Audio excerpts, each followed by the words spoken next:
Praise the lord. మన ప్రభువును రక్షకుడైన యేసుక్రీస్తు నామమునికి మహిమ కలుగును గాక. హల్లెలూయా.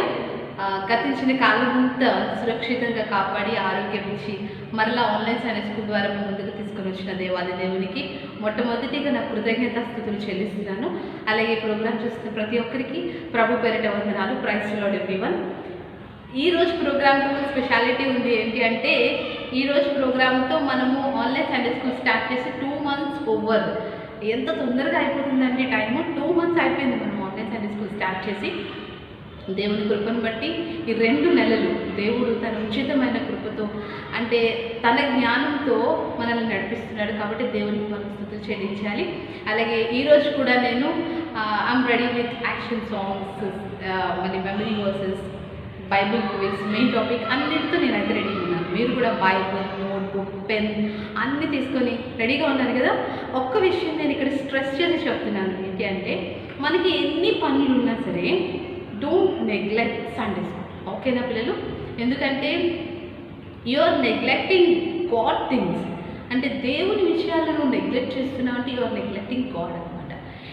Again I'm repeating. ఏంటి అంటే ప్రతి ఆదివారం సాయంత్రం అరగంట సేపు వస్తున్న ఈ ప్రోగ్రామ్ని మన అకాడమిక్ ఇయర్లో ఉన్న పిల్లలందరూ ఫుల్గా ఫాలో అవ్వండి. అలాగే మీరు దీని ద్వారా ఆశీర్వాదం పొందితే దీన్ని మీ ఫ్రెండ్స్కి, మీ రిలేటివ్స్లో ఎవరైనా చిన్నపిల్లలు ఉంటే వాళ్ళు కూడా పరిచయం చేయండి. ఎందుకంటే మనం అందరం కలిసి దేవుని స్తుతించడం నేర్చుకొని దేవుని రాజ్యానికి చేరుకోవాలి. కాబట్టి ఓకేనా? ఇప్పుడైతే మనము ప్రారంభ ప్రార్థనతో ఈ ప్రోగ్రామ్ని స్టార్ట్ చేసుకుంటాం.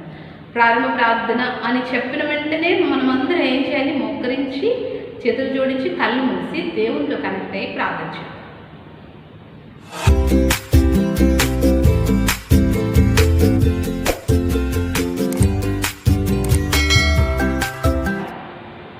అందరూ కళ్ళు మూసుకుంటే ప్రార్థన చేద్దాం.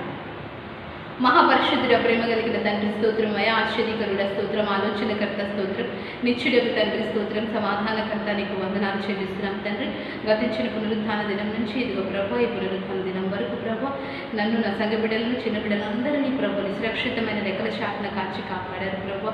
అందుకొరకు నీకు స్తోత్రం చెల్లిస్తున్నాను. ఇదిగో సెప్టెంబర్ నెల ఆఖరి ఆదివారం వరకు ప్రభు నీ ఉచితమైన కృపలో ప్రభు మా బిడ్డలందరినీ తండ్రి నువ్వు రెక్కల చాటున కాచి కాపాడిన విధానం బట్టి నీకు స్తోత్రం. మాకు మంచి ఆహారం ఇచ్చారు స్తోత్రం, వస్త్రం ఇచ్చారు స్తోత్రం, ఆరోగ్యం ఇచ్చారు స్తోత్రం, మా ఆయుష్ దినాన్ని పొడిగించారు తండ్రి స్తోత్రం. ప్రపంచం ఎంతో భయంకరమైన పరిస్థితుల్లో ఉన్నప్పటికీ ప్రభు నీ ఆలోచనలో నీ కృప చొప్పున మమ్మల్ని నడిపిస్తూ ప్రభు ఎన్నోసార్లు నీకు విరోధంగా మేము పాపము చేసిన నీ వాత్సల్యతతో ప్రభు మమ్మల్ని నింపి ప్రభు నీవే మమ్మల్ని సంరక్షించి నడిపిస్తున్న విధానం బట్టి నీకు కృతజ్ఞతాస్తుతులు స్తోత్రాలు చెల్లిస్తున్నాము తండ్రి. ఆశ్చర్యకరుడ స్తోత్రం, ఆలోచనకర్త స్తోత్రం, నిత్యుడకు తండ్రి స్తోత్రం.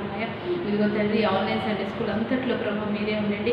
నన్ను లయపరిచి ప్రభు మీరు వారితో మాట్లాడండి ప్రభు. వారికి ఏది అవసరమో బోధించండి ప్రభు. వారిని తండ్రి నీ రాజ్యానికి వచ్చి పర్యంతం వరకు ప్రభు నీ పరిశుద్ధాత్మతో అభిషేకించి మీరు నడిపించమని ప్రార్థన చేస్తున్నాం తండ్రి. అలాగే తండ్రి సమస్తంలో తండ్రి నువ్వు తోడుగా ఉండి నడిపించమని అడుగుతున్నా. ఇదిగో మేము చేసే ప్రతి పనిలో తండ్రి నీవే ఉండండి, నీ నామానికి మహిమ తెచ్చుకోమని సమస్త మహిమ ఘనత ప్రభావం నీ ఒక్క నామానికి ఆలోచిస్తూ యేసే పేరిట ప్రార్థిస్తున్నాం తండ్రి. ఆమేన్.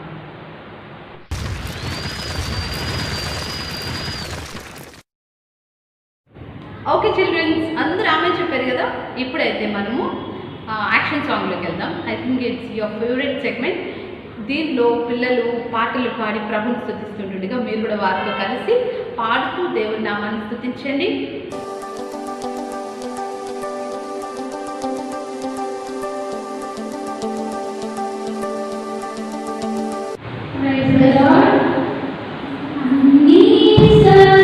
Amen.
ఇప్పుడైతే యాక్షన్ సాంగ్ విన్నారు కదా, చాలా బాగా చేశారు కదా మన పిల్లలందరూ.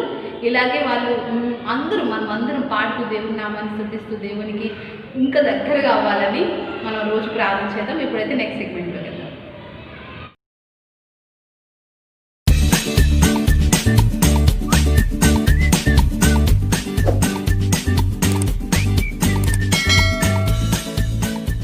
Now it's time for memory versus. Last 2 months నుంచి మనం చాలా మెమరీ వర్సెస్ నేర్చుకుంటున్నాము, దాని మీనింగ్ తెలుసుకుంటున్నాము, దానికి రిలేటెడ్గా స్టోరీ కూడా తెలుసుకుంటున్నాము కదా. ఈరోజు కూడా లూకా సువార్త 19వ అధ్యాయం 10వ వచనం నుంచి మనం మెమరీ వర్స్ నేర్చుకుందాం. అక్కడ ఏముందంటే, నశించిన దానిని వెతికి రక్షించుటకు మనుష్య కుమారుడు వచ్చినని వానితో చెప్పాను. అగైన్ ఐ రిపీటింగ్, నశించిన దానిని వెతికి రక్షించుటకు మనుష్య కుమారుడు వచ్చినని ఆయన వారితో చెప్పాను. English, for the Son of Man is come to seek and to save that which was lost. Okay na? This is the memory verses for today's online session. ఇక్కడ ఈ వర్సెస్ కోసం మీనింగ్ చెప్పాలి అంటే, దేవుడు నశించిన దాన్ని వెతికి రక్షించుకోవడానికి మాత్రమే పరలోకం నుంచి భూమి మీదకి వచ్చాడు. మనము భూమి మీదకి వచ్చినప్పుడు మనం ఎలా ఉంటామంటే లైక్ గాడ్ అన్నమాట. మనకి ఏ పాపము తెలియదు. ఎప్పుడైతే ఈ లోకంలో పెరుగుతూ వెళ్తున్నప్పుడు ఏమైపోతామంటే, లోకంలో విషయాలు మనలోనికి తెచ్చుకొని మనము నాశనాన్ని తెచ్చుకుంటాం. మనమే మన లైఫ్ని ఒక నాశనానికి తెచ్చుకుంటూ ఉంటాం అనమాట. దాని నుంచి సేవ్ చేయడానికి దేవుడు చాలాసార్లు ప్రయత్నం చేశాడు. చాలా అంటే ప్రవక్తల ద్వారా, లేకపోతే ధర్మశాస్త్రం ఇచ్చి, మోషే లాంటి నాయకుల్ని ఇచ్చి, ఇలాగ చాలాసార్లు దేవుడు తన ప్రజలు నశించిపోతున్నారని చెప్పి వాళ్ళని ఎలా సేవ్ చేయాలి అని చాలాసార్లు ప్రయత్నం చేసి ఇంక ఇది ఎవ్వరి వల్ల కావటం లేదు అని దేవుడే పరలోకాన్ని విడిచి మన కోసం వచ్చేసాడు. ఎస్, ఎందుకంటే పరలోకంలో మనిషి బ్రతకాలి అంటే అక్కడ వేరే లైఫ్ స్టైల్ అనమాట. ఆ లైఫ్ స్టైల్లో ఉంటేనే మనిషి పరలోకంలో బ్రతకగలడు. అలాంటి లైఫ్ స్టైల్ భూమి మీద మీరు ఇలాగ చేయండి, ధర్మశాస్త్రం ఇచ్చి ఇలా ఉండాలి అని చెప్తున్న మనిషి వినడం లేదు. కాబట్టి దేవుడు ఏం చేసిందంటే, దేవుడే రావాల్సి వచ్చింది. దేవుడు వచ్చి పరలోకంలో ఎలా ఉండాలో తనే బ్రతికి చూపించి మనల్ని అప్పటి వరకు స్లేవ్గా పట్టుకున్న సాతాను దగ్గరికి ఒక వెల ఇచ్చి తీసుకొని దేవుడు మరల పరలోకం వెళ్ళిపోయాడు. ఇప్పుడు మనం చేయాల్సింది ఏం లేదు, జస్ట్ బిలీవ్ అనమాట. మనం నమ్మి దేవుడు ఏ వే అయితే మనకి భూమి మీద చూపించాడు. అంటారు కదా, దేవుడు నేనే మార్గము, సత్యము, జీవం, I'm the way, life and life అని దేవుడు చెప్తున్నాడు. కాబట్టి ఆ మార్గాన్ని అనుసరించుకుంటూ మనం పోతే చాలు, మనము దేవుని దగ్గరికి వెళ్ళిపోతాం. దేవుడైతే క్లియర్గా తన ఎందుకు వచ్చాడు అన్న ఒక దానికి ఒక గోల్ అయితే ఉంది. భూమి మీదకి నేను వచ్చిన పని ఏంటి అన్న విషయంలో దానికి క్లారిటీ ఉంది. ఏంటి అంటే, నేను ఈ భూమి మీదకి, అందుకే దేవుడు కూడా బ్రతుకుతున్నప్పుడు నేను ఇల్లు సంపాదించుకోవడానికి, రాజ్యాలు సంపాదించుకోవడానికి, వీటి కోసం నేను భూమి మీదకి రాలేదు. ఆరోగ్యవంతుడికి వైద్యుడు అక్కర్లేదు అని దేవుడు స్టేట్మెంట్ ఇచ్చినట్టుగా, నేను ఎవరైతే నశించిపోతున్నారో వాళ్ళని మాత్రమే సేవ్ చేయడానికి నేను భూమి మీదకి వచ్చాను తప్ప ఇంకా రాజ్యాలు పెట్టుకుందామని కానీ, లేకపోతే ఒక పార్టీస్ పెట్టుకుందామని, దీనికోసం నేను రాలేదు అని దేవుడు క్లియర్గా ఈ వాక్యం ద్వారా తను ఎందుకోసం భూమి మీదకి వచ్చాడు అన్నది క్లియర్ కట్గా చెప్పాడు అనమాట. ఇక్కడ మనం ఈ రిఫరెన్సెస్ కొంచెం పైకి వెళ్తే, అక్కడ ఒక ట్యాక్స్ కలెక్టర్ ఉన్నారు, జక్కరియా అని చెప్పి. ఆయన ఒక ట్యాక్స్ కలెక్టర్ అనమాట. ఆయన గురించి స్టోరీ వస్తూ నశించిన దాన్ని వెతికి రక్షించడానికి నేను వచ్చానని లాస్ట్లో కన్క్లూజన్ ఇస్తాడు. ఆ స్టోరీ ఏంటంటే, ఆయన ఒక పెద్ద ట్యాక్స్ కలెక్టర్. ఆ ట్యాక్స్ కలెక్టర్ ఆయన ట్యాక్స్ కలెక్ట్ చేస్తున్నప్పుడు ఏం చేస్తాడంటే, 10 రూపాయల దగ్గర 100 రూపాయలు తీసుకొని అలా ఎక్కువ డబ్బులు ప్రజల దగ్గర నుంచి తీసేసుకుంటూ ఉంటాడు. ఆయనకి ఒకసారి యేసుప్రభు గురించి చాలామంది చెప్పడం విన్నాడు. విన్న తర్వాత ఈయన ఏమనుకున్నాడంటే, ఆయన ఉన్న ఊరికి యేసుప్రభు వస్తున్నాడని తెలిసినప్పుడు ఈయన ఏమనుకున్నాడంటే, నేను ఒకసారి వెళ్ళి యేసుప్రభుని చూడాలి అన్న ఆలోచన తన హృదయంలోకి వచ్చినప్పుడు యేసుప్రభు వస్తున్నాడు, ఈయన వెళ్తున్నప్పుడు ఆయన కొంచెం పొట్టివాడని క్లియర్గా బైబిల్లో ఉంది. పొట్టివాడు అని ఉంది, కనపడట్లేదు. ఎగురుతున్నాడు, చూస్తున్నాడు, ఎక్కడా అసలు యేసుప్రభు కనపడట్లేదు. ఇలా అయితే నేను యేసుప్రభుని చూడటం అవ్వదు, ఈయన వెళ్ళిపోతాడని చెప్పి అలా చుట్టూ అంతా చూస్తే అక్కడ ఒక మేడి చెట్టు ఉంటే దాని పైకి ఎక్కిపోయి అక్కడి నుంచి యేసుప్రభుని చూస్తాడనమాట. చూసినప్పుడు దేవుడు ఏం చేస్తాడంటే, మేడి చెట్టు దగ్గరికి వచ్చి జక్కరియాని పిలిచి, ఈరోజు నేను మీ ఇంట్లో ఉండాలి, కిందకి దిగిరా అని పిలుస్తాడు. పిలిచి అప్పుడు ఇంట్లోకి తీసుకెళ్తాడు. ఇంట్లోకి తీసుకెళ్ళినప్పుడు జకరియా తనకి భోజనం పెడతాడు. వీళ్ళిద్దరూ తింటూ బాగా మాట్లాడుకుంటూ ఉంటారు. కానీ బయట ఉన్న ప్రజలందరూ జకరియా గురించి యేసుప్రభుకి తెలియదా, ఏంటి జకరియా దగ్గరికి వెళ్ళాడు, జకరియా ఇంట్లోకి వెళ్ళాడు, మనం కూడా చాలా దూరం నుంచి యేసుప్రభు వస్తున్నాడని మనం చూసాం కదా, ఈయనేంటి జకరియా లాంటి పాపి ఇంట్లోకి వెళ్ళాడు అనేసి అందరూ మాట్లాడుకుంటూ ఉంటారు. అప్పుడు దేవుడు చెప్తాడనమాట, నేను నశించిన దాన్ని వెతికి రక్షించుకోవడానికి మాత్రమే వచ్చాను అనే దేవుడు వాళ్ళకి క్లారిఫై ఇస్తాడు. ఇక నేను ఒక విషయం చెప్పాలి, జకరియా చాలా చాలా అంటే కఠినుడు అని అక్కడ చుట్టూ ఉన్న ప్రజలు చెప్తున్నారు. కొంచెం డబ్బులకి ఎక్కువ డబ్బులు తీసుకుంటాడు, చాలా కఠినంగా ఉంటాడు, పిసినారి, ఇలాంటి విషయాలు అక్కడ ఉన్న ప్రజలందరూ చెప్తున్నారు. కానీ ఈయన యేసుప్రభుని చూసిన వెంటనే మారిపోయాడు. అంటే ఇంకా యేసుప్రభు నోటు తెరిచి ఒక మాట కూడా చెప్పలేదు, స్వార్థ కూడా చేయలేదు, ఆయనకి వాక్యం కూడా చెప్పలేదు, నువ్వు ఇది చేస్తుంది తప్పు అని కూడా చెప్పలేదు. కానీ యేసుప్రభుని చూసిన వెంటనే ఆయనలో మార్పు వచ్చేసింది. దేవుడు కార్యం చేస్తే అలానే ఉంటుందన్నమాట. ఈరోజు మనం ఎంతోమంది నశించిపోతున్న వాళ్ళ గురించి ప్రార్థన చేస్తున్నాం. మన ప్రార్థనలన్నీ విని దేవుడు కూడా అలాంటి కార్యాలు త్వరలో చేయబోతున్నాడు, మనం చూస్తున్నాం. ఎందుకంటే దేవుడు ఒక్కసారి చూస్తే చాలు పాపి మారిపోతాడు, దేవుడు ఒక్క మాట మాట్లాడితే చాలు పాపి మారిపోతాడు. దీని అందరికీ బేస్ ఏంటంటే మన ప్రేయర్ లైఫ్ అనమాట. సో మనము కాన్స్టెంట్గా విసగక్క, అయ్యో వాళ్ళ గురించి ఎన్నో రోజుల నుంచి నేను రక్షణ కొరకు ప్రార్థన చేస్తున్నాను, ఏంటి వాళ్ళు రక్షింపబడట్లేదు అని విసుక్కోకుండా కంటిన్యూస్గా మీరు ప్రేయర్ చేస్తూ ఉండండి. ఏదో ఒక రోజు అలా ఇలా జకరియా ఎలా అయితే ఒక్క నిమిషంలో మారిపోయాడో అలా కూడా మనం మారిపోయి మనం ప్రార్థన చేసే వాళ్ళు మారేవి చూస్తాం. ఇప్పుడైతే మనము ఈ స్టోరీ యానిమేటెడ్గా చూద్దాం. Okay. Jesus entered Jericho and was passing through. And behold, there was a man named Zacchaeus. He was a chief tax collector and was very rich.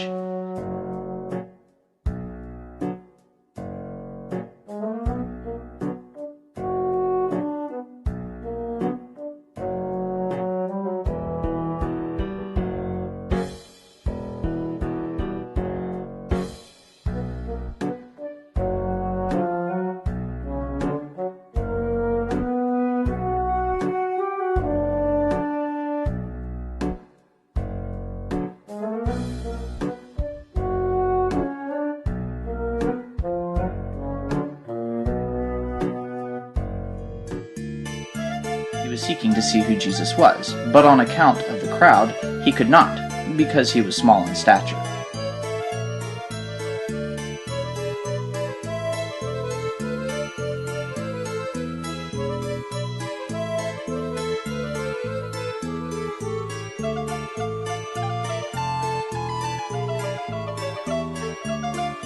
So he ran on ahead and climbed up into a sycamore tree to see him, for he was about to pass that way.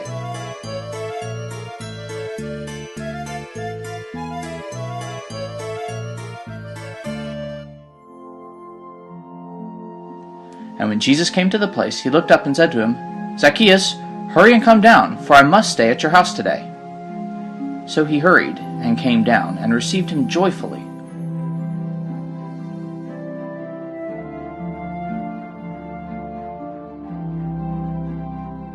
And when they saw it, they all grumbled, he has gone in to be the guest of a man who is a sinner.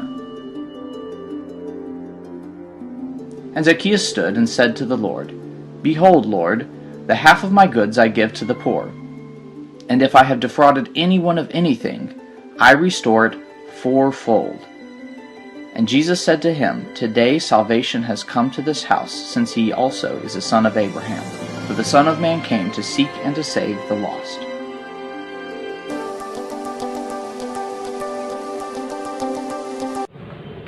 Now it's time for quiz.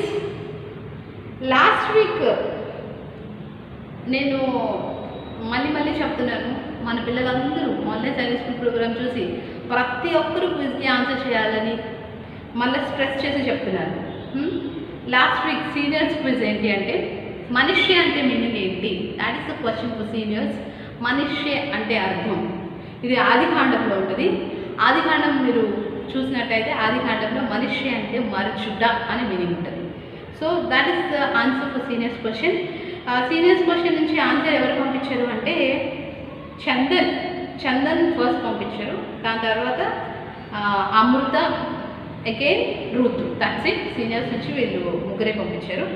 Juniors question ఏంటి అంటే Israel రెండవ రాజు ఎవరు? Israel రెండవ రాజు దావీదు. అది మనకి reference పర్లేదు, అందరికీ తెలిసిందే. First king of Israelites is Saul, second king David, third king Solomon. దాని తర్వాత ఇజ్రాయెల్ దేశం 2గా స్ప్లిట్ అయిపోతుంది. అక్కడ నుంచి 4 మంది రాజులు వస్తారు. సో జూనియర్స్ నుంచి ఆన్సర్ ఇచ్చిన వాళ్ళు Nancy, Swapna Supriya, Jessica Abhishek, Nissi and Jacinta. వీళ్ళు నలుగురు జూనియర్స్ నుంచి ఆన్సర్ ఇచ్చారు. బట్ ఈ వీక్ నుంచి మన సండే స్కూల్లో 40 పీపుల్ ఉన్నారు. నేను ఆల్రెడీ లిస్ట్ ఇచ్చాను గ్రూప్లో. దాంట్లో జూనియర్స్ ఎంతమంది, సీనియర్స్ ఎంతమంది డివైడ్ చేసి కూడా ఇచ్చాను. సో ప్రతి ఒక్కరూ క్విజ్కి ఆన్సర్ చేయాలని నేనైతే కోరుకుంటున్నా. జూనియర్స్ క్వశ్చన్ ఏంటి అంటే దావీదు తండ్రి ఎవరు? Again I'm repeating, who is the father of David? This is the question for juniors. Seniors question ఏంటి అంటే దావీదు మొదటి కుమారుడు ఎవరు? Again I'm repeating, who is the first son of David? దీనికి మీకు క్లూ కూడా ఇస్తాను. క్రోనికల్స్ చాప్టర్స్లో, అంటే ఏ క్రోనికల్స్ అని నేను చెప్పను, దినవృత్తాంతాలు మొదటి దినవృత్తాంతం, రెండో దినవృత్తాంతం, ఈ 2 చాప్టర్స్ మీరు రిఫర్ చేస్తే మీకు దావీదు ఫస్ట్ సన్ ఎవరో తెలుస్తుంది. అంటే ఆబ్వియస్లీ మనం దావీదు సన్ ఎవరు అనగానే సొలొమోన్ అని చెప్తాం. But that is not correct. సీనియర్స్కి నేను క్లూ ఇస్తున్నాను. నేను అడిగిన క్వశ్చన్ ఏంటంటే who is the first son of David? దావీదు మొదటి కుమారుడు ఎవరు? ఈ క్వశ్చన్కి మీరు ఆన్సర్ చేయండి. This is the quiz for today's online session. మనం నెక్స్ట్ సెగ్మెంట్లోకి వెళ్దాం.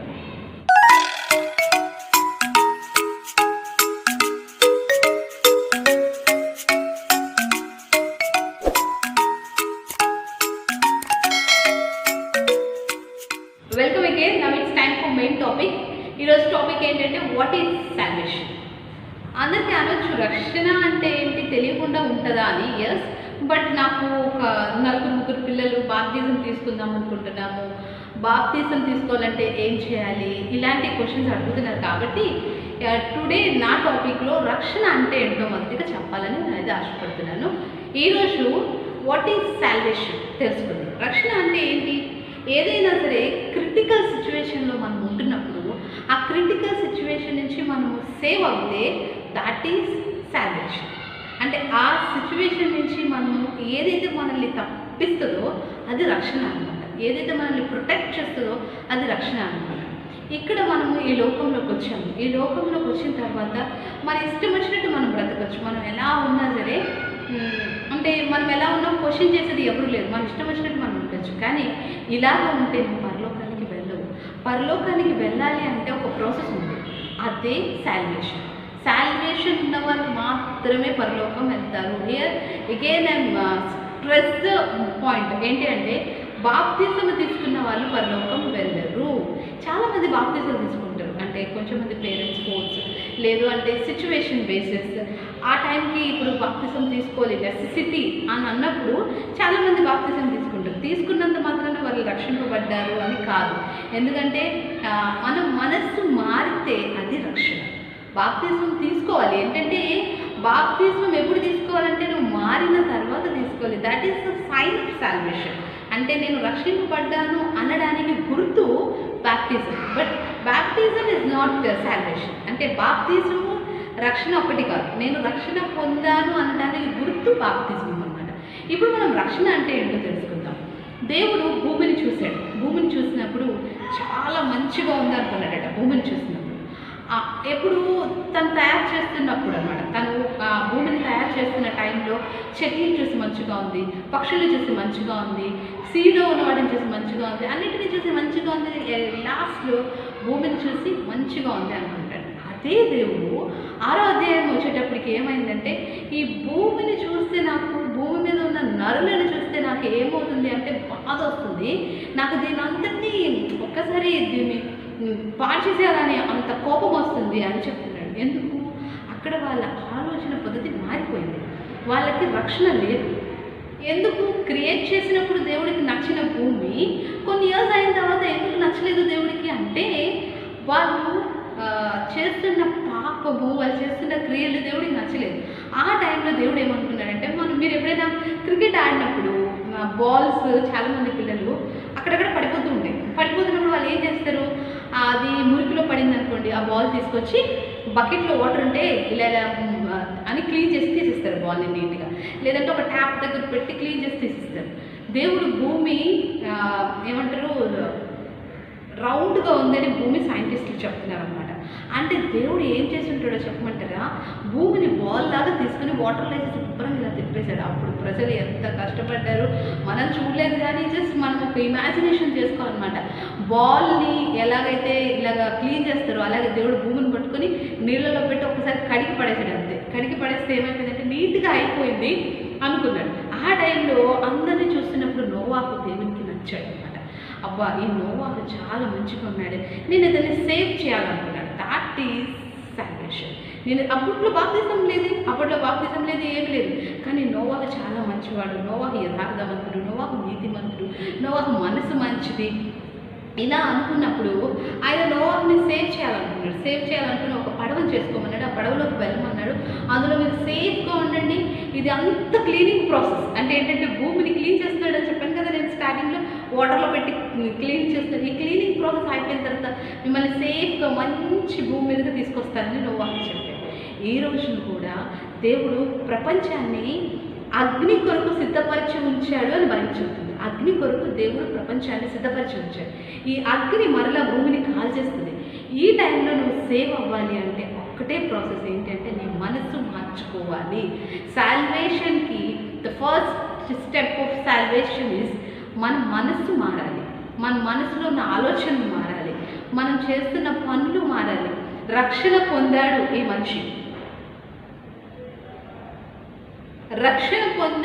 మనిషి, అని చెప్పడానికి బాప్తిస్మం గుర్తుగా ఉండకూడదు. ఇక్కడ రక్షణ పొందాడు ఈ మనిషి అనటానికి ఇప్పుడు నేను ఎక్కడైనా అంటే చాలామంది మధ్యలో ఇది నేను నిల్చున్నాను అనుకోండి, ప్రసన్న రక్షణ పొందింది అని వాళ్ళకి ఏ గుర్తుగా తెలియాలంటే నా ఆలోచన పద్ధతి కానీ, నేను చూసే చూపు కానీ, నేను మాట్లాడే మాట కానీ, నేను వినే మాటలు కానీ భూ సంబంధమైనవై ఉండకూడదు అని బైబిల్ చెప్తుంది. నేను సాల్వేషన్ అంటే అర్థం ఏంటి అంటే నేను ఇక్కడి నుంచి హెవెన్కి వెళ్ళేటప్పుడు నన్ను సేవ్ చేయడానికి ఒక పర్సన్ ఉన్నాడని బిలీవ్ చేసి ఇది నేను చేస్తున్న పని తప్పు అని తెలుసుకొని రిపెంట్ అయ్యి ప్రేయర్ చేసి ప్రభువా దీని నుంచి నన్ను సేవ్ చేయని రక్షించినప్పుడు దేవుడు నాకు పరిశుద్ధాత్మ అనే ఒక వరాన్ని ఇచ్చి నన్ను సేవ్ చేసి నా అంతట నేను నా పాపాలు ఒప్పుకునేలాగా చేశాను. అయ్యో ప్రభు నేను ఆ టైంలో ఇలా చేశాను, ఈ టైంలో ఇలా చేశానని చాలామంది ఏడుస్తూ ప్రార్థన చేస్తారు చూడండి. కొంచెంమంది చాలా తప్పులు చేస్తున్నా కానీ చాలా కేర్లెస్గా ఉంటారు, ఎందుకంటే వాళ్ళకి సాల్వేషన్ రాలేదు. సాల్వేషన్ ఉన్న ప్రతి మనిషి ఎలా ఉంటాడంటే పావురం లాగా ఉంటాడనమాట. పావురాన్ని మనం చూస్తే దాని కంట్లో ఎప్పుడు వాటర్ ఉంటుందంట. అలాగే సాల్వేషన్ పొందిన వ్యక్తి ఏంటంటే అసలు తప్పు చేయడు. ఫస్ట్ థింగ్ చేసాడు అంటే వెంటనే కన్నీరు కార్చి ప్రభువా ఇది నేను ఇలా చేయకూడదు, నేను ఇది చేయకూడదు అని చెప్పి ప్రార్థించి దాని నుంచి తప్పించుకుంటాడు. సాల్వేషన్కి ఫస్ట్ స్టెప్ ఏంటి అంటే మన మనసు మారాలి, మన ఆలోచన మారాలి, మన చూపు మారాలి, మన మాట మారాలి, మన వినికిడి మారాలి. ఇవేమి లేకుండా నేను బాప్తిజం తీసుకుంటున్నాను, చర్చ్కి వెళ్తున్నాను, పాటలు పాడుతున్నాను, బైబిల్ చదువుతున్నాను, ఇలాగ చేస్తున్నాను, నేను రక్షింపబడ్డాను అంటే నో. గాడ్ ప్రపంచం ఒప్పుకోవచ్చు, చర్చ్ వాళ్ళు ఒప్పుకోవచ్చు, పాస్టర్స్ ఒప్పుకోవచ్చు. అయ్యో ఆ అమ్మాయి బాప్తిజం తీసుకుంది కదా, ప్రతి వారం చర్చ్కి వస్తుంది, చక్కగా పాటలు పాడుతుంది, మంచిగా బైబిల్ చదువుతుంది, ప్రతిరోజు బాగానే ఉంటుంది అని పాస్టర్స్ ఒప్పుకోవచ్చు, బిలీవర్స్ ఒప్పుకోవచ్చు, చుట్టుపక్కల వాళ్ళు ఒప్పుకోవచ్చు. కానీ దేవుడు ఒప్పుకోడు. బైబిల్ చెప్తుంది అక్రమం చేయవాళ్ళ ఎదురించుకోండి అంటే. So the real meaning of salvation అంటే అర్థం ఏంటి అంటే, రక్షణ అంటే ఏంటి అర్థం ఏంటి అంటే ఒక క్రిటికల్ సిచ్యువేషన్ రాబోయే రోజుల్లో రాబోతుంది. ఒక అంటే ఏంటంటే తప్పించుకోలేని పరిస్థితి అయితే రాబోతుంది. ఆ తప్పించుకోలేని పరిస్థితుల్లో నిన్ను నువ్వు ప్రొటెక్ట్ చేసుకునేదే సాల్వేషన్. ఎలాగ ప్రొటెక్ట్ చేసుకుంటావు అంటే మెడిటేషన్ ఆఫ్ వర్డ్, దేవుడు వాక్యాన్ని చదువుకుంటూ ప్రార్థన చేసుకుంటూ. ఒక మాట ఉంటుంది, లోక మాలిన్యమును అంటించుకొనకుండా, అంటే లోకంలో ఉన్నది ఏది అంటించుకోకుండా కాపాడుకుని నువ్వు ప్రొటెక్ట్గా ఉంటేనే ఆ రోజున నువ్వు సేవ్ అవుతావు. అదర్వైజ్ నేను లోకంలో ఉంటాను, దేవుల్లో ఉంటాను, ఇటు చేస్తాను, అటు చేస్తాను అంటే అది సిగ్గుపడిపోవాల్సి వస్తుంది. ఎందుకంటే మనమైతే చర్చ్లో బాగానే చక్కగా మేనేజ్ చేసాం, అయ్యో నేను భక్తి పురాలు అన్నట్టు. కానీ అక్కడ దేవుడు చెప్పేస్తాడు కదా. సో సాల్వేషన్ అంటే అర్థం ఏంటి అంటే మన మనసు మారాలి, మన మనసులో ఉన్న ప్రతిదీ మారిపోవాలి. చాలాసార్లు ఇప్పుడు పౌలు గారిని చూడండి, పౌలు అంట ముందులో చాలా క్రూరంగా ఉండేవాడట. ఎప్పుడైతే ఈయన రక్షణ పొందాడో అక్కడ చూసారా, మనం ఈరోజు మెమరీ వర్సెస్లో కూడా చెప్పుకున్నాం. మేడి చెట్టు దగ్గర ఉన్న జకరియా ట్యాక్స్ కలెక్టర్, ఆయన కూడా చాలా క్రూరంగా ఉండేవాడు, డబ్బులు తీసుకునేవాడు. కానీ ఎప్పుడైతే యేసు ప్రభు వచ్చాడో ఆయన మారిపోయాడు. తీసుకున్న వాళ్ళ దగ్గరికి వెళ్ళి 4 టైమ్స్ ఇచ్చేస్తాను అంటున్నాడు. పిసినారదనం అంతా పోయింది అతనికి, అన్నీ పోయాయి. మళ్ళీ చాలా పవిత్రంగా యేసు ప్రభు దగ్గర ఉన్నప్పుడు యేసు ప్రభు అంటాడు, నువ్వు కూడా అబ్రహాము సంతానమే అంటాడు దేవుడు మేడి చెట్టు దగ్గర. ఎవరిది? జకరియా. అలాగే పౌలు కూడా తను చాలా ఒక మంచి పొజిషన్లో ఉంటాడు. అలాంటప్పుడు దేవుడు తనతో మాట్లాడితే, ఆ రక్షణ టైంలో దేవుడు తనతో మాట్లాడినప్పుడు తన సమస్తాన్ని పెంటగా ఎంచుకున్నాడు అని బైబిల్ చెప్తుంది. ఏంటి పెంట అంటే? అన్నీ ఇంకా దేవుని దృష్టిలో దేవునికి ఏది ఇష్టం లేదో అది మీకు కూడా ఇష్టం ఉండకూడదు. That is salvation. అంతే. నువ్వు రక్షణ అంటే అర్థం ఏంటి అంటే, ప్రభు నా ఇష్టం కాదు నీ ఇష్టం అని మనం అనుకుంటున్నాం. దేవుడి ఇష్టమే నా దగ్గర జరగాలి అనుకుంటున్నాం. దేవుడికి ఇష్టం లేని క్రియలు మనలో ఏమైనా ఉంటే తీసేసుకోవాలి. చాలాసార్లు పాస్టర్స్ దగ్గర, నేను ఇలా సండే స్కూల్ టీచర్స్ దగ్గర వింటాం, అబద్ధాలు ఆడకూడదు, టీవీలో మూవీస్ చూడకూడదు, ఇలాంటివి అంటే తప్పుగా ఆలోచించకూడదు, ఎవరికి కీడు చేయకూడదు, ఇలాంటివన్నీ తెలిసినా నువ్వు కేర్లెస్గా ఉన్నావు అంటే యూఆర్ నాట్ సేవ్డ్. నువ్వు ఇంకా రక్షణ పొందలేదు. రక్షణ పొందాను అని నీకు నువ్వు అనుకుంటున్నావు అంతే. రక్షణ పొందావు అనడానికి ఫస్ట్ స్టెప్ ఏంటి అంటే, పాపము కనపడితే నీవు దూరంగా ఉంటావు అనమాట. చూడండి, నేను ఒక విషయం చెప్తాను మీకు. చాలామందికి కరెంట్ షాక్ ఎక్స్పీరియన్స్ తెలియదు. అంటే కొంతమందికి తెలిస్తే ఉంటుందిలేండి, అంటే వాళ్ళు ఏదైనా పట్టుకునగానే చక్కని షాక్ వచ్చింది. కొంతమందికి ఆ ఎక్స్పీరియన్స్ ఉండొచ్చు, కానీ చాలామందికి ఆ ఎక్స్పీరియన్స్ ఉండదు. మీరు చిన్నపిల్లలు కాబట్టి మ్యాక్సిమం మీలో కూడా చాలామందికి ఆ ఎక్స్పీరియన్స్ ఉండదు. ఎక్స్పీరియన్స్ లేనప్పుడు మీరు ఏం చేస్తున్నారు? మీ మమ్మీ వాళ్ళు చెప్పింది విన్నారు, అక్కడ వెళ్తే వేలు పెడితే నాకు షాక్ వస్తుంది. సో నువ్వు చూడగానే ఏం చేస్తావు? నువ్వు కొంచెం భయపడతావు. కరెంట్ ఉంటే అక్కడికి వెళ్ళడానికి భయపడతావు. అలాగే పాపము దగ్గరికి వెళ్ళడానికి నువ్వు షాక్ వచ్చినట్టుగా భయపడాలన్నమాట. ఆ పాపము దగ్గరికి నువ్వు కేర్లెస్గా వెళ్ళిపోతున్నావు, మళ్ళీ చర్చకు వచ్చేస్తున్నావు అంటే యూఆర్ నాట్ సేవ్డ్. నేను సేవ్ అయ్యాను అని అనుకుంటున్నావు అంతే. ఎప్పుడైతే అది నీకు తెలియకపోయినా నువ్వు కరెంట్ షాక్ కోసం ఎలా భయపడుతున్నావు? అలాగే పాపానికి కూడా భయపడుతూ ఉండాలి. పాపాన్ని చేసేస్తూ నేను రక్షింపబడ్డాను అంటే అది మనమే ఫులిష్ అనమాట. మనమే ఫులిష్ అయిపోతున్నాం. ఎప్పుడు మన మనస్సాక్షి చెప్తా ఉంటుంది, ఇదిగో నువ్వు ఇది చూసావు కదా, ఇది తప్పు, ఇది చేసావు కదా, ఇది తప్పు. నిజంగా నేను చెప్తున్నాను, సేవ్ అయిన పర్సన్కి, ఎవరైతే నేను రక్షింపబడిన బిడ్డను, నేను దేవుని రక్షణ నేను పొందుకున్నాను. ఎప్పుడు రక్షింపబడతామండి? ఈరోజు దేవుడు మన ఎదురుగా వచ్చి నిలబడితే, that is the second coming of Jesus. యేసు ప్రభు మనం వచ్చి నిలబడితే అప్పుడు మనము మహిమ శరీరం ధరించుకుంటాం. అదర్వైజ్ నేను వెళ్ళిపోయే రోజు ఒకటి ఉంటుంది, నేను కూడా దేవుని దగ్గరికి వెళ్ళి నిలబడాలి. రెండింటిలో ఏది జరిగినా మనం వెళ్ళి దేవుని ముందు నిలబడతాం. అలాంటప్పుడు రక్షణ అనేది నీకు ఉందా లేదా? మనము రక్షింపబడ్డాము అన్న మైండ్లో ఉండిపోయి మనల్ని మనం సరి చేసుకోకుండా ఇవన్నీ చేస్తే దేవుడు ఆ క్రైటీరియా బేస్ చేసుకుని నిన్ను హెవెన్లోకి పంపించుడు. ప్రభువా నేను పాటలు పాడాను కదా, అందుకే వాక్యంలో ఉంది, నేను అలా చేశాను, ఇలా చేశాను, దయ్యాలు వెళ్ళగొట్టాను, బాప్తిసాన్ని ఇచ్చాను, ఎవరికైనా అనారోగ్యం అంటే ప్రార్థన చేశాను, నువ్వు ఎవరు నాకు దేవుడు ఇలాగే చూపిస్తాడు. ఇక్కడ సాల్వేషన్ అంటే మీనింగ్ ఏంటంటే, రక్షణ అంటే మీనింగ్ ఏంటంటే నిన్ను నువ్వు ప్రొటెక్ట్ చేసుకోవడం. దేని నుంచి? పాపం నుంచి. ఎస్, పాపం నుంచి నిన్ను నువ్వు ప్రొటెక్ట్ చేసుకుంటూ జ్ఞానంగా ఉంటూ దేవుడు ఏం చెప్పాడో అది చేసుకుంటూ నీ మనసు మార్చుకొని, నీ ఆలోచన మార్చుకొని, నీ చూపు మార్చుకొని, నీ మాట తీరు మార్చుకొని, అన్నిటినీ మార్చుకొని విధేయులుగా దేవుడి దగ్గర ఉండి రోజు ప్రార్థన చేస్తే నీకు దేవుడే చెప్తాడు. ఒకవేళ నువ్వు తెలిసి తెలియక ఏదైనా పాపంలోకి వెళ్ళి ఇది తప్పు అని చెప్పినప్పుడు నువ్వు సరి చేసుకుంటూ ముందుకు పోతే అప్పుడు దేవుడు ఇచ్చే ఆ భయంకరమైన రోజున మనము సేవ్ అవుతాం. This is the salvation. ఈ రక్షణ వచ్చిన తర్వాత నేను చిన్నపిల్లలందరికీ స్ట్రెస్ చేసి చెప్తున్నాను ఏంటి అంటే, మీరు బాప్తిసం తీసుకోవాలన్న ఆలోచన మీకు వచ్చినప్పుడు మిమ్మల్ని మీరు ఒకసారి ఎగ్జామిన్ చేసుకోండి. నేను బాప్తిసం తీసుకుంటున్నాను కదా, ఇక నుంచి లోకక్రియలు ఏమి నాలో ఉంచుకోను, ఏది అంటే లోకంకి సంబంధించినది ఏది నాలో ఉంచుకోను, దేవునికి సంబంధించినది మాత్రమే నేను ఉంచుకుంటాను. అలాగ మీరు ఒక డెసిషన్కి వచ్చినప్పుడు మీరు బాప్తిసం తీసుకోండి. దేవుణ్ణి అడగండి.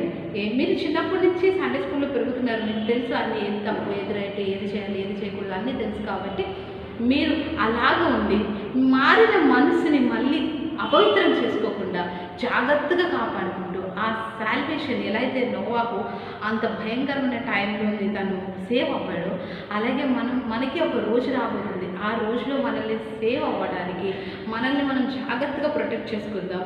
దీని కొరకు నేను ప్రతి ఒక్కరి కొరకు ప్రార్థన చేస్తాను. ఎందుకంటే ఏదో ఒక చిన్న విషయం, చిన్న థింగ్స్ కోసం మనము అంత పెద్ద బ్లెస్సింగ్ మిస్ అవ్వకూడదు. ఎవరు కూడా, నేనే కాదు, మీరే కాదు, ఎవరు కూడా అంటే ఏదో ఒక చిన్న టెంప్టేషన్ కొరకు అంత పెద్ద బ్లెస్సింగ్ మనం ఎవరు మిస్ అవ్వకూడదు అనమాట. ఎందుకంటే ఇక్కడిది చాలా చిన్నది, కానీ అది మనకి ఎంత చేస్తుంది అంటే హెవెన్ని మనల్ని మిస్ చేసేస్తుంది అనమాట. ఒక్కొక్కసారి మనం అనుకుంటే అయ్యో ఇది ఇలా చేయకుండా ఉంటే బాగున్నాయి అని అనిపిస్తుంది, కానీ వన్స్ మనం అక్కడికి వెళ్ళిన తర్వాత అలా అనుకుంటే మనకి యూజ్ ఉంటుంది అనమాట. సో చిన్న చిన్న విషయాలకి, పాపము చిన్నదైనా పెద్దదైనా పాపమే కాబట్టి చిన్న చిన్న విషయాలు కూడా భయపడుతూ ప్రభు నన్ను సరిచేయి అని ప్రార్థన చేసుకుంటూ మన మనసు మార్చుకుంటూ ఈ రక్షణని భద్రంగా కాపాడుకుందాం. దేవుని రాజ్యంలో మనందరం కలిసి ఉందాం. This is the main topic for today's online session. ఇప్పుడైతే మనం ఆఖరి ప్రార్థనతో ఈ ప్రోగ్రామ్ని క్లోజ్ చేస్తాం.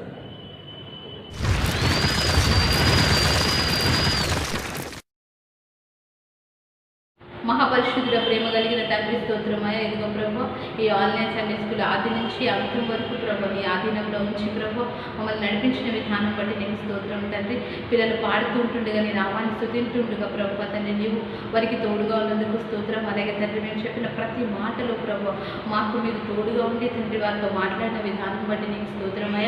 ప్రతి చిన్న బిడ్డను ప్రభు నీ చేతులకు అప్పగిస్తున్నాను, వారి కుటుంబాలను మీ చేతులకు అప్పగిస్తున్నాను. ప్రతి ఒక్క బిడ్డ జీవితంలో మీరు కార్యం జరిగించండి ప్రభు. వారికి జ్ఞానం ఇవ్వండి ప్రభు, ఆరోగ్యం ఇవ్వండి తండ్రి. నీ అందు భయభక్తులు నేర్పించండి, పరిశుద్ధతలు నేర్పించండి ప్రభు. దినదినము నీళ్ళు ఎదగడానికి సహాయం చేయండి. తల్లిదండ్రులకు విధేయులుగా ప్రభు నీ పరలోక రాజ్యానికి వారసులుగా తండ్రి మా బిడ్డలందరినీ నువ్వు ఉంచమని ప్రార్థన చేస్తున్నాం తండ్రి. ప్రతి ఒక్కరికి ఆరోగ్యాన్ని ఇవ్వండి, జ్ఞానం ఇవ్వండి ప్రభు. వారికి ఉన్నతమైన స్థలంలో వారిని వచ్చమని ప్రార్థిస్తున్నాను తండ్రి. అలాగే ఆన్లైన్ సండే స్కూల్ ప్రోగ్రామ్ అంతా ప్రభు నీ ఆధీనంలో నడిపించిన విధానం బట్టి మరొకసారి నీకు కృతజ్ఞతాస్తుతులు చెల్లిస్తున్నాము తండ్రి. అలాగే ప్రభు ఏసే మా సంఘ బిడ్డలందరినీ కూడా మీరే కాచి కాపాడండి. ఎవరైనా అనారోగ్యంతో ఉంటే ముట్టి స్వస్థపరచండి ప్రభు. సంపూర్ణ ఆరోగ్యం దయచేయండి. ప్రతి కుటుంబాన్ని ప్రభు నీ రక్షణకరమైన చేతుల నీడలో ప్రభు వారిని భద్రపరుస్తున్నాను తండ్రి. వారిని మీరు కాపాడండి, ఆరోగ్యం ఇవ్వండి, ఆయుష్యం ఇవ్వండి ప్రభు. అన్ని విషయాల్లో నీవే మాకు సహాయం చేస్తావని సమస్త మహిమ ఘనత ప్రభావం నీ ఒక్క నామానికే చెల్లిస్తూ ఏసే బంగారు పాదం బట్టి ప్రతి మాది పెడుకుంటూ ఏస్తు నామంలో అడుగుచున్నాము తండ్రి. ఆమేన్. దేవుని యొక్క ప్రేమ, కృప, కనికరము ఎప్పుడు ఎల్లప్పుడు మా వారి ప్రార్థించే ప్రతి ఒక్కరికి తోడైండును గాక. ఆమేన్. యేసు రక్తమే చేయం, సిలువ రక్తమే చేయం. Praise the lord. Thank you so much for watching. ఈ ప్రోగ్రామ్ ద్వారా మీరు ఆశీర్వదింపబడ్డారని మేము దేవుని నామాన్ని స్తుతిస్తున్నాము. మీకు ఈ ప్రోగ్రామ్ కనుక నచ్చితే ఇంకా ఎంతమంది నా చిన్నపిల్లలు మీకు తెలిసిన వాళ్ళు ఉంటే వారికి ప్రోగ్రామ్ని షేర్ చేయండి, అలాగే లైక్ చేయండి. ఇంకా మీకు తెలిసిన వారికి ఈ ఛానల్ గురించి పరిచయం చేయండి. Thank you so much. Thank you everyone. Praise.